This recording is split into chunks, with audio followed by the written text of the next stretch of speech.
What's going on, everybody? Welcome to another episode of Hollywood Already Did It presents Marvel Pair Up, a show where we take the Disney Plus Marvel shows every week and pair it up nicely with some sort of history of cinema, be it sitcoms, buddy cop comedies, or in this case, the Marvel What If series and the history of Marvel's own movies outside of the MCU. Everything, more or less, that they did to get them where they are today and how that has influenced everything else.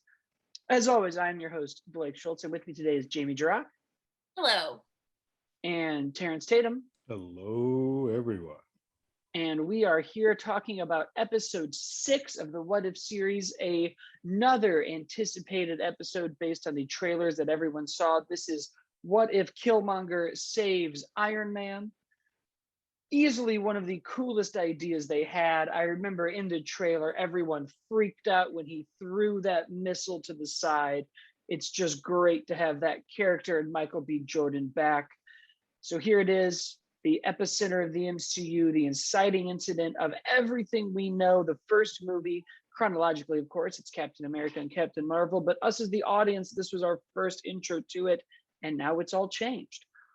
What did you guys think of this episode?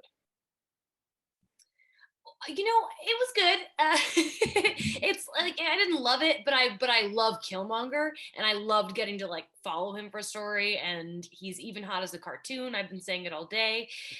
So I enjoyed like that aspect. Like, you know, it was fun. It's just like all of them. It's like not one episode is yet to be like, oh my god, I can't believe what I'm watching. But I enjoyed it. Two things I took away from this episode. One is that no matter how he gets there, Killmonger is going to Killmonger. Like, he is going to be him no matter what he is. Like, yeah, I might take the left way to get there, but I'm still going to be like, nope. My oppressors have oppressed me, and I'm going to F them all up.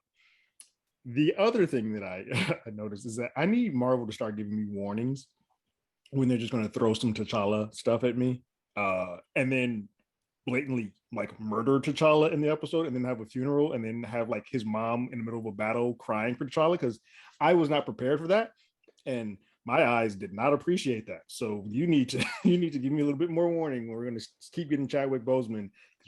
I thought we were done episode 2, and they're like, here's some more. Here's a little bit more. We're not done with you. Stop it. Yeah, I also was very surprised by that, because I agree with you. We just keep opening this wound.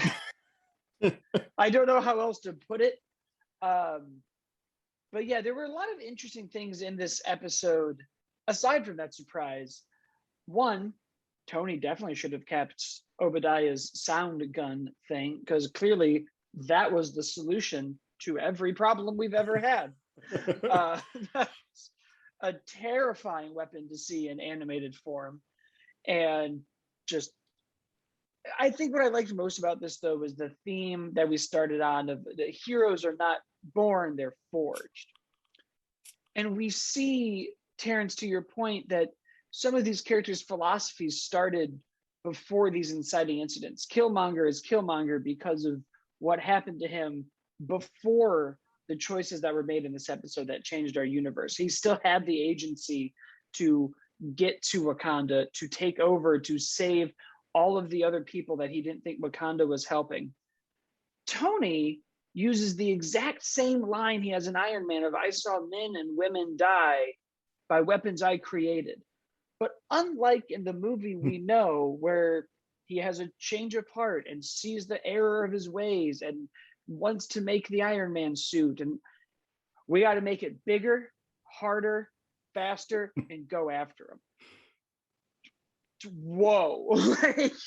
That was my moment where I was like, oh, it makes sense, because that life-threatening moment is what made him stop living in excess to the way that he was. So if that doesn't happen, like if he's easily saved, then he doesn't have that wherewithal of like, I felt my life was almost gone, and so he didn't have the reason to be like, let's get rid of weapons, let's do this. He was like, nope, I'm going big, because that's the way that he was before all of that.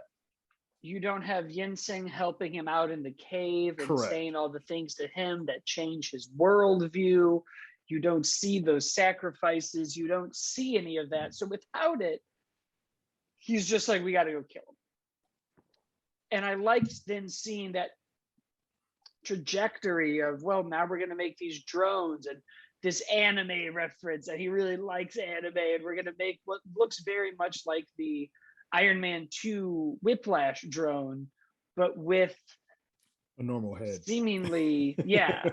And seemingly some vibranium and the Jericho missile instead of the repulsor technology as the center of it. Obadiah's reveal that he's bad and Killmonger just going through the motions was so great. I do wish, and I think to Jamie's point, the reason we're never going to have the like, wow, what am I watching, is still because of this runtime. Because in our first episode, we had the moment of like, well, one choice changes everything. And I'm like, but this isn't, this and the zombie episode aren't really like choices that are different. We're just, it's all different. Right. I don't really know what Killmonger didn't decide to do or what Iron Man didn't decide. Was he always infiltrating the 10 rings in the MCU? Is like, I was kind of just like, oh, I liked it when it was, we knew what the difference was. Like when we did Captain Carter, they very much were like, well, she stayed down here this time. This is what would have made the TVA show up if Kang was alive. Yeah, they never actually, they've never gone back to that because that was a device they used in the very first episode. Jeffrey Wright says like, and this is the moment and we go left. We never get a moment like that again. In the rest you of sort episode. of do in T'Challa Star-Lord because he again is like, this time Yondu sends people to do it instead of him doing it himself. But I was like, oh, I want to know. And they kind of did it with the zombie one where they're like, but in this world, she got sick with a zombie virus. And I was like, I guess that's, I feel like there were a lot of other places, but I kind of wanted to see that because that builds, it fleshes out the world a bit in a weird way where now I'm like, well, what was Killmonger doing during Iron Man 1? Where were all of these other, like this, it's opening up very interesting questions. It definitely did open up other windows because I was sitting there like, okay, yeah, he would be of this age. Where was he then? Because he was clearly in the military and that's how he marks everybody by being like that he's killed. So he clearly was out there. Can we see that? Also, did not know we were gonna. I was gonna say, did he not kill a lot of people between these 8 years? Because he did look much different, right? He did all of that before. Like in the last 8 years, he was kind of taking a respite. Like, you know what? I've killed enough. You know, body looks really good. I don't really want to break it up. There's only so much space. They really have to start mattering. Did not think we were going to see him self-mutilate himself on a Disney Plus show, though. Didn't know that was going to come. But these shows have been getting darker and darker, and I feel like Disney Plus is really on that edge. Like, it's animated, so it doesn't matter. It's fine. And I dig that. I've said it every week now, where I just want that extra 30 minutes. And for all I know, season 2. But again, Pepper and Shuri are teaming up. We're gonna go stop him before we nuke Wakanda off the map. This is the episode I want to watch. Yeah, like that whole ending. All of these have gotten to this point where I'm like, what? No, this is what I want. It's like, don't stop there. And it was crazy. This is the first time, because normally I don't look at it, but this is the first time I looked at the runtime before I started. It's like 33 minutes. Oh, I already know that I'm going to be pissed on this one. And I was like, nope, this is not going to go well. And now 15 minutes, he makes the turn, although we all sort of, it's Killmonger. He's going to make that turn. I'm like, oh, this is going way too fast. And we're not going to get, and then with Shuri and Pepper having that moment at the end, I was like, oh, that's the show. That's my biggest issue with all of these episodes is I'm like, I just want this pacing to be a little slow. I want a movie. All of these stories are like, I want a movie. Yeah. Or a 45-minute episode. That like season 2 is just going to be like, we're going to get the follow-ups. The back end, the follow-ups to all of those. I guess, but then are we just going to do these universes forever? Because a part of me is then like, but I want to see, but then like I want Shang-Chi episodes and Eternals episodes and Spider-Man episodes. Every episode. I think that they're going to do, I think some of them will get continuations, but not all of them. It's a real, they're going to do phase 4 stuff. It's a real sci-fi trope sometimes too, that like they'll pick and choose which episodes they continue on, and the rest of like, we can go do whatever the hell else we want to because we don't have to follow that formula. But so yeah, I can easily see them saying we'll pick 3 or 4 of them that out of the ones here this year, there are some that definitely have a cliffhanger that are like we could continue on. Some of those are a little bit more obvious, like we'll continue on through. But I'll tell you, we are once again having Killmonger just saying very good points when he stabs Oh, Tony and he's like, what's the difference between you and me? I thought we were just kids trying to do right by our dads.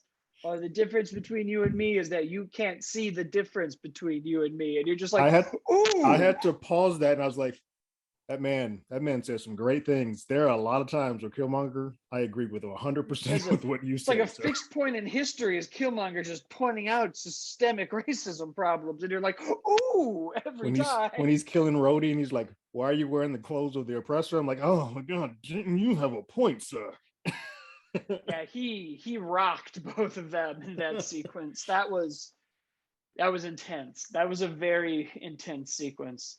Yeah, Still a lot of good animation, a lot of good moments, but yeah, we just haven't really had that hit yet. It might not come in this show because there's a lot of speculation that the team up is coming, but I think the medium is still the issue for a lot of people. That the medium may not allow for that hit to happen, which is weird because I've had some animated stuff that does knock me off of my feet, but so far this has not been in that realm. I think it's just timing. I think they just don't have the space for that climactic hit. We keep ending at the climax. Like we just keep ending right when I'm like consistently. Ooh, yeah. Which is clearly what this show's structure is. The structure is to be like, and then hit them at the end. Right. We might never come back to this. Leave them wanting more, and we will never give them anything. But who knows? I know that mid-season trailer dropped, and people are saying that it's like Thor and evil Doctor Strange and the zombies, and maybe it's all going to connect, and I'm going to sit here and eat crow in a few weeks and be like, oh no, it all connected, it all worked out. I got to see what was going on with Zombie Thanos and Ego and that giant tentacle monster and the end of this one and the end of Hank Pym. And I like, sure, that would be great. We've got 4 left. I'm looking forward to them. I do like the show, but we only got here in an episode that is dealing with some pretty heavy themes from a movie that was dealing with pretty heavy themes. And we got here because of a movie, a series, a franchise, a comic book that started dealing with heavy themes pretty early on. And I am, of course, talking about the X-Men franchise. That is where we are now. We have gone through the serial Captain America, the box office bombs, all of the TV, Spider-Man in other countries, and we are back. We've talked about Blade, which does not get enough credit for doing what it did. So let's talk about a movie that gets so much credit that it does deserve.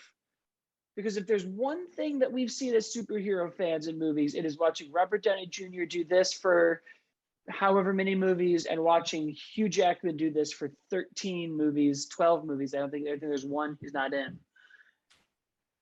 Guys, let's talk about X-Men. Yeah. Not a lot of big, intense history here. 20th Century Fox got the rights in 1994 when, Marvel was just getting rid of all. You take one and you take one. After numerous script attempts where there was going to be a Wolverine and Storm movie, just a Wolverine movie, different teams, finally Bryan Singer, who is a problematic person. I know. Which makes this whole franchise hard to talk about. Created one of the most quintessential X-Men superhero movies in the year 2000. Jamie, what did you first think when you saw the X-Men movie?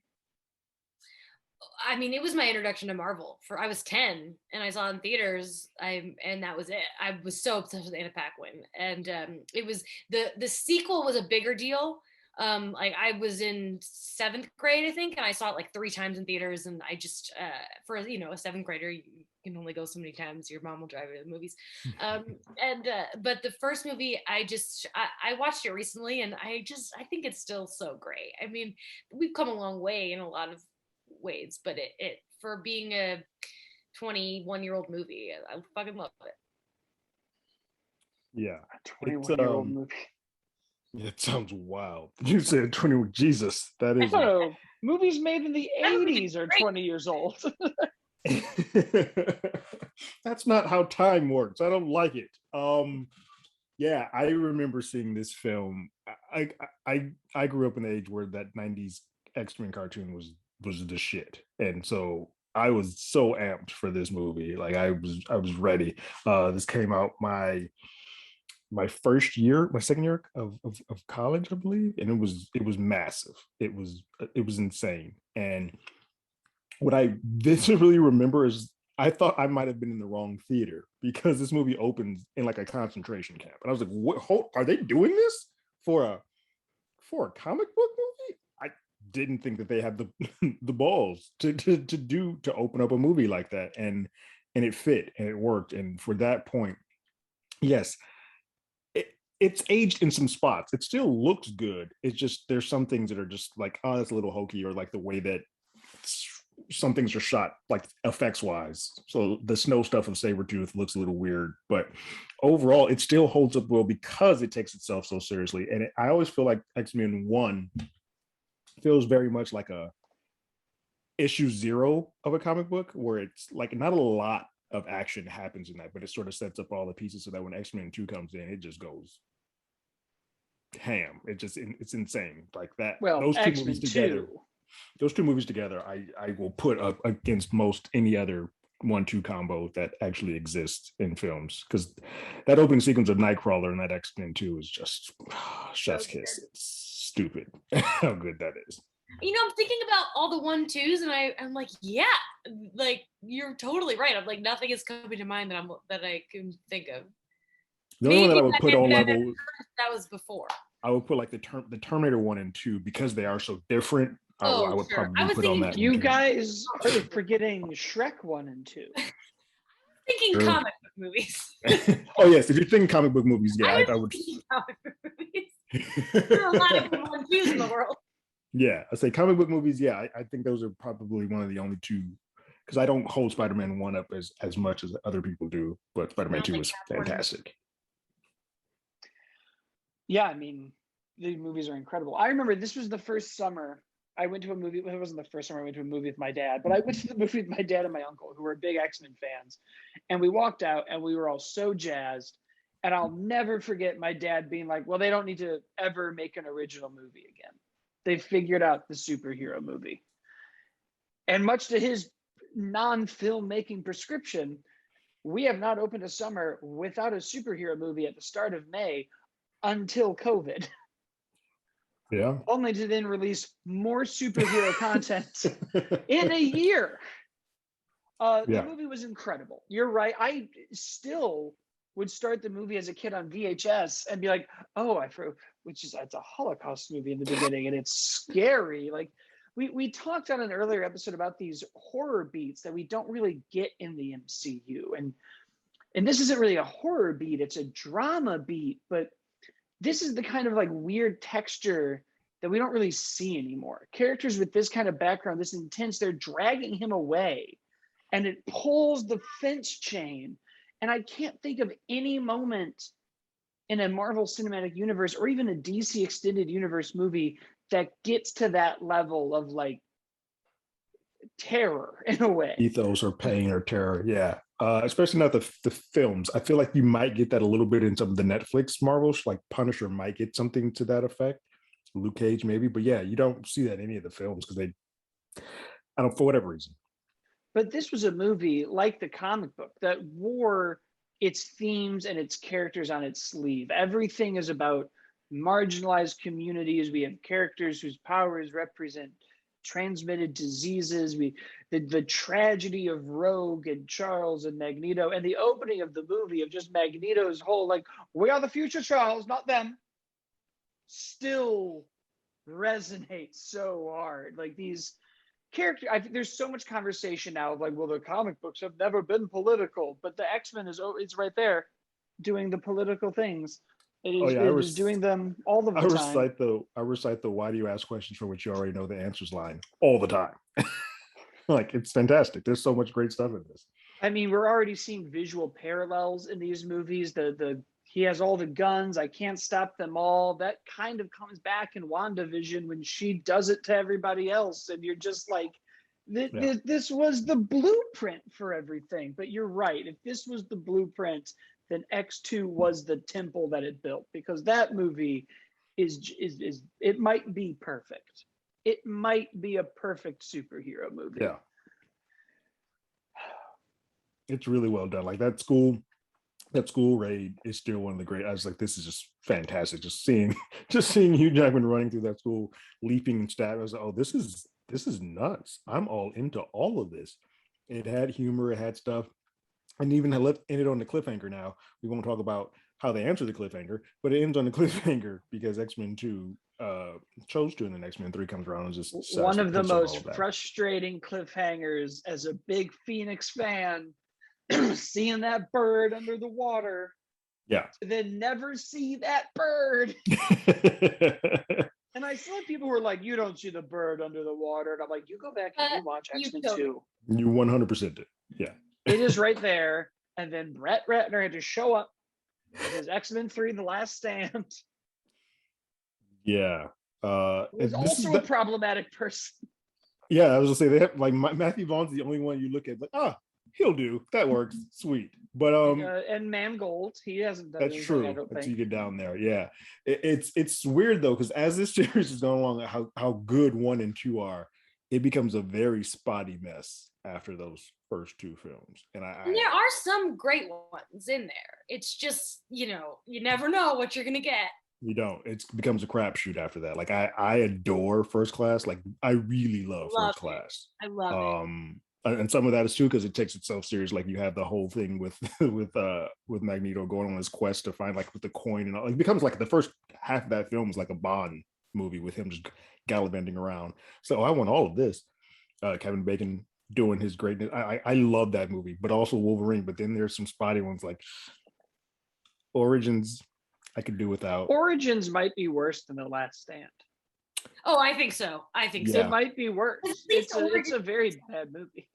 At least Last Stand is like filled with characters you love and like people playing them. So at least like you have that going for it, where it's like, oh, there's my people on screen. But Origins is just boring and bad. My favorite part about Origins is that they go through all this stuff. They create 3 Mile Island, and you're sort of set to believe that where they are is like isolated. And that there's this helicopter shot that's like, oh no, people cross that bridge. They can just come over here the cops whenever. Are there. Yeah, you're like, well, this defeats the entire movie. How are they not just attacking them right away? Yeah. But yeah, X3 might be worse because the expectation was so high. But I think Origins is just a worsely made movie. Yeah. Of course, it was one of the ones that was littered with, oh, you don't know what you're seeing. There was a giant leak and the claws aren't done and you can see the wires. But, we didn't fix those claws in the final cut. Those are some rough CGI. Still looked bad. I remember, I haven't watched it since theaters, but the follow-up Wolverine wasn't so bad, right? I like the Wolverine. I like the Wolverine.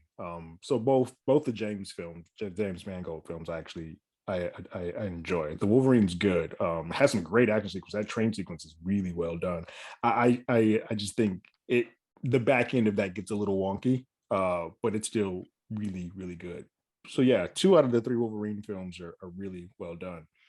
But everybody points to that Origins like, hold on. It's worse than the second one is good. So it's more memorable. Yeah. Yeah. Well, and Origins was so bad that we gave up on the spin-off game, the X-Men Origins Magneto, that became First Class. Right, it morphed into that, yeah. That was then going to lead into Matthew Vaughn's second, new Wolverine movie, and his Days of Futures Past would have had 2 actors playing Wolverine. Of course, they said no. They wanted to get right to it. But brought back Bryan Singer. Yeah. Say that 5 times fast. Don't. You'll summon him by accident. That'll be bad for everybody. And then we got Days of Futures Past, which I love. It's another one that I just think is great. And then it's a convoluted mess. Then we can't get this timeline right. But the crazy part about these movies is for every time that it's bad, it's so good that it innovates not just the superhero genre, but the entire industry. And what I mean by that is X-Men and X2 very much is the Kang of our Marvel movies, where it's they're just walking a path that X2 made for them. we see all of the ways that that kind of comes in. We're focusing on main characters. Obviously, Kevin Feige was part of those movies too, and we've been building that forever. But these are deep themes that we proved worked in a general audience movie. Without the X-Men dealing with some of the subject matter they're dealing with, I don't think you even have a character like Killmonger on screen. That Yeah. really set up the tent pole for what Black Panther would eventually say, and what even this What If episode says, if not quickly. But we saw that audiences will gravitate to these interesting villains that have a good point about society. Magneto, the longer and longer we get with that character, the more we just go, yeah, that guy's right. Yeah. Maybe the Reagan administration just wasn't super good. The man's making points. Half the time, that's all we're doing with Killmonger now. But even outside of that, we're seeing spin-offs that ended up working, R-rated movies with Deadpool, Deadpool 2, and Logan. Like, every risk that the superhero genre takes past Blade is in the X-Men movies. And granted, we wouldn't have gotten anywhere without Blade and without Batman 89 and without Superman. But when you start kind of building up the building blocks that X-Men took, something like Logan would have never been made if we hadn't built a decade of goodwill and ironically bad will.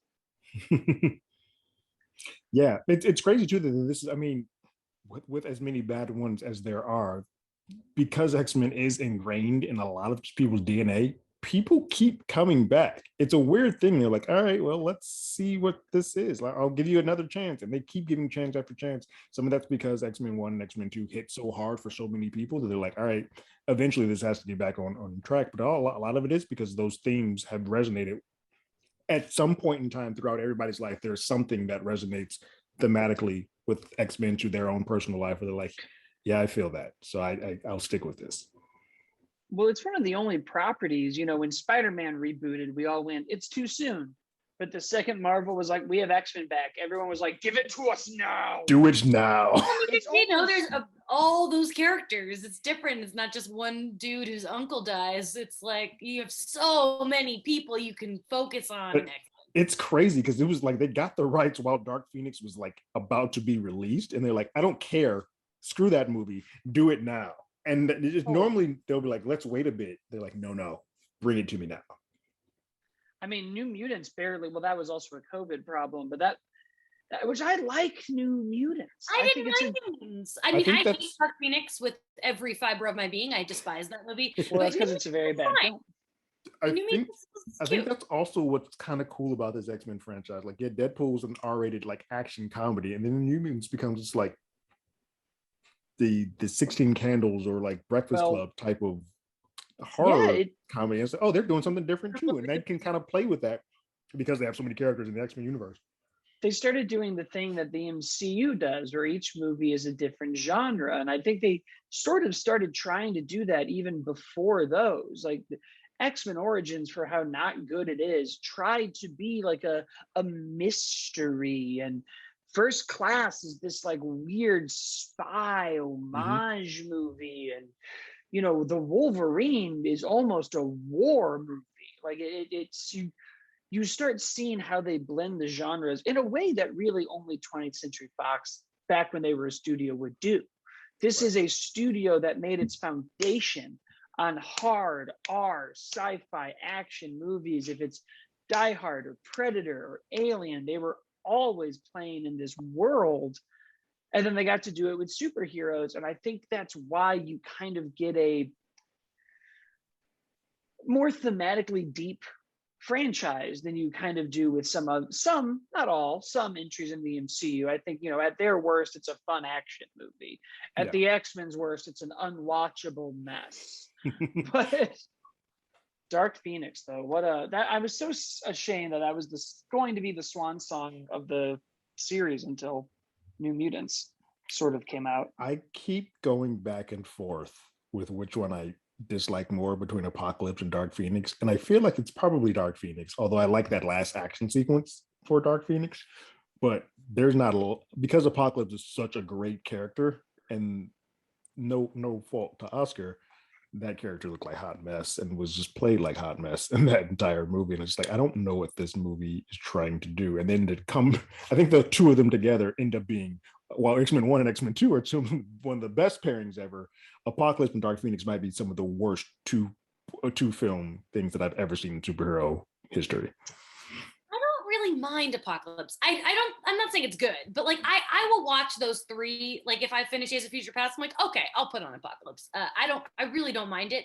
Dark Phoenix boils my blood, and I don't know if we've talked about like the Simon Kinberg of it all, where he wrote Last Stand, and then he botched it, and then they were like, oh, who should write and direct Dark Phoenix? How about let's give Simon Kinberg another chance, because that's what white men get to do in Hollywood. They just keep getting second chances, and he seems like actually like he's another one that, like, I've seen him give a talk. He seems like a nice person, but fuck him so hard because he ruined it twice. Yeah, he gets a lot. It's weird because he's been a part of this franchise for a bit, because he also wrote Future Past and wrote Apocalypse. So it's a weird thing that, like, yes, because he's had one good one with Days of Future Past, like, cool, let's keep going back to the well with him.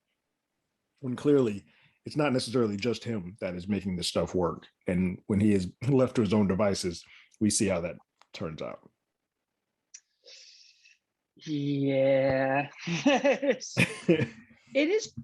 You're right, Jamie. It's baffling that they let the same guy make the same mistake twice, to no box office success. Like, because X3, sorry, keep going. I was gonna say, because X3 and Spider-Man 3 and Fantastic Four and Daredevil together almost killed this genre for a few years. So it's pretty weird to then call that guy and be like, hey, what you doing? Mess it up again? I mean, we've all gone back to a bad X. But yeah, no, that was, I think when it's Apocalypse or Dark Phoenix, I almost think Apocalypse is a worse made movie, but I think Dark Phoenix is more frustrating because it's almost awesome. There's so many small moments in Dark Phoenix, man. When Cyclops swears about Jean, you're like, oh, this is great. We're on the island with Magneto for a minute, and you're like, this could be good. And then every opportunity they have, they just like, no. For me, it's not even about whether it's a good or bad movie. It's what really pisses me off is that they made the movie Dark Phoenix about how it affected all the men around her. It wasn't her story. It was still the men's story. And it's like so clear that a man wrote and directed this. It should have been a woman.